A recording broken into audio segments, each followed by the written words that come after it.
Hi, this is Sean from Time and Talk. Today I thought I'd make a video about one of my watches. You can probably see what brand it is here. So I'm going to do an unboxing just to let you see what the packaging's like and then show you the watch, talk a little bit about it and see what you think. Okay, so humongous box. Found it a bit difficult to film it, if I'm honest. The Omega boxes tend to be a bit like this, a little bit ostentatious. Don't you think? A little bit pointless, to be honest.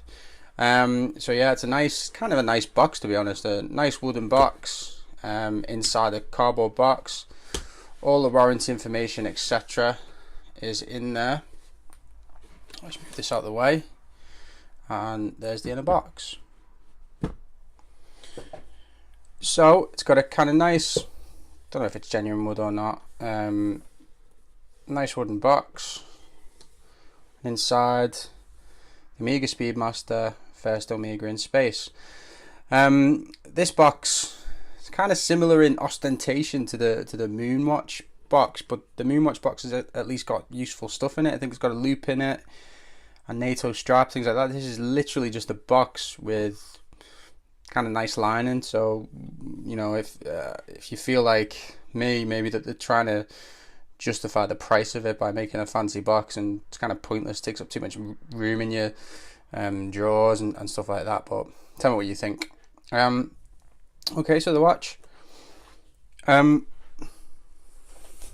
as most people probably were, I was torn between this watch and the Moonwatch. I have owned a Moonwatch before, but I sold it and then I wanted another Speedmaster, as you do.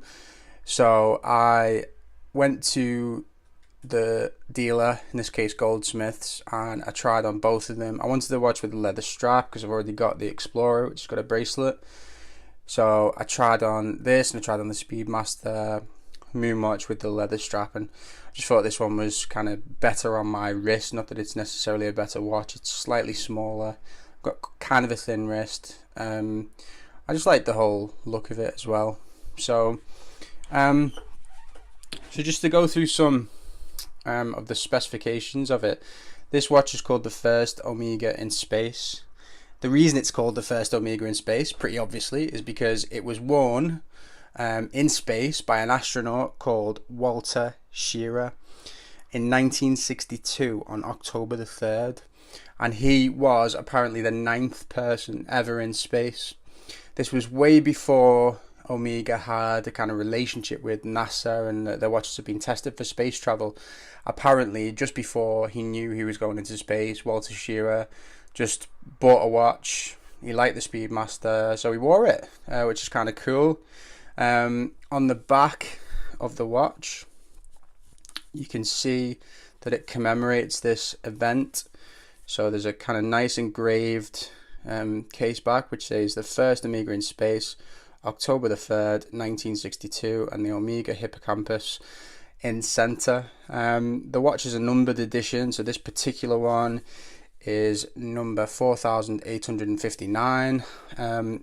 It's not a limited edition, it's a numbered edition, so apparently they're still making them and things like that, so you didn't worry that you won't be able to get one. I think they're quite there's a lot of them around, should we put it that way.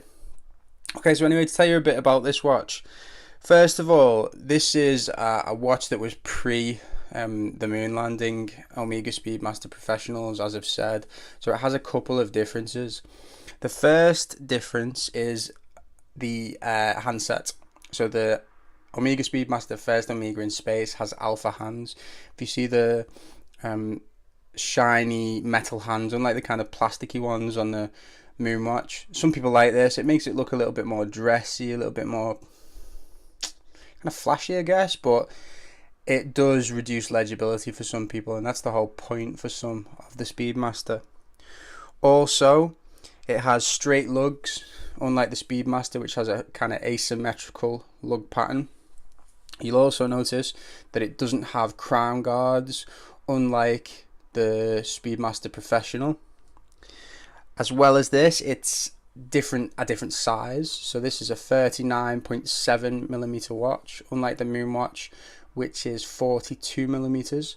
Having said that, though, most people agree that it's the difference The difference is only the crown guard, so it's not that much of a size difference, to be honest. It does wear differently though.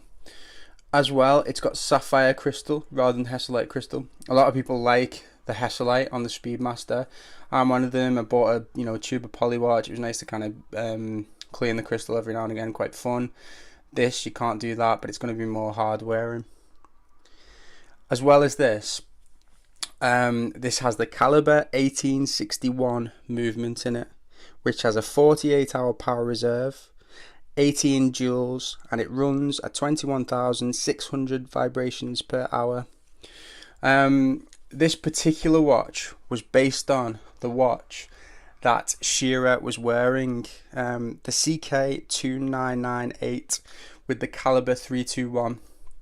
This particular watch now is very, very collectible, as is the movement that was in it, the caliber 321. This doesn't have that movement in it, but it has a lot of the style characteristics of that particular watch. I'll put a picture on the screen so you can see. Some people are really happy with the changes and the updates that Omega have made. Some people wish it had the 321 movement in it and things like that, but obviously it can't please everybody. In terms of this watch, I really like it. It really does look good on the wrist. It's kind of got a vintage vibe. Unlike the Speedmaster Moonwatch, it's kind of a little bit easier to wind, if you can hear that, without the crown guards. As well, the fact that it isn't on a bracelet, some people dislike that and it's put them off buying the watch. You can get bracelets for this watch. What people tend to do is kind of source an old bracelet off a Speedmaster Reduced or something like that. So I've seen people wearing this watch on a 1125 bracelet with 560 end links. Another thing to note on this watch is that it's a 19mm lug width, which is fine unless you are going to put it on a bracelet. It needs to be absolutely 19mm. A strap, you can put a 20 on it, but a bracelet's got to be dead on. Quick wrist shot as well of this watch. As you can see, it wears well, looks nice on my wrist. Not too big, not too small. So yeah, this is my run through of my watch, the Omega, first Omega in space. I've got a couple more watches incoming, so keep watching my videos. If you like the video, subscribe to my channel, put your comments down below. What do you think of this watch? Thanks very much, bye.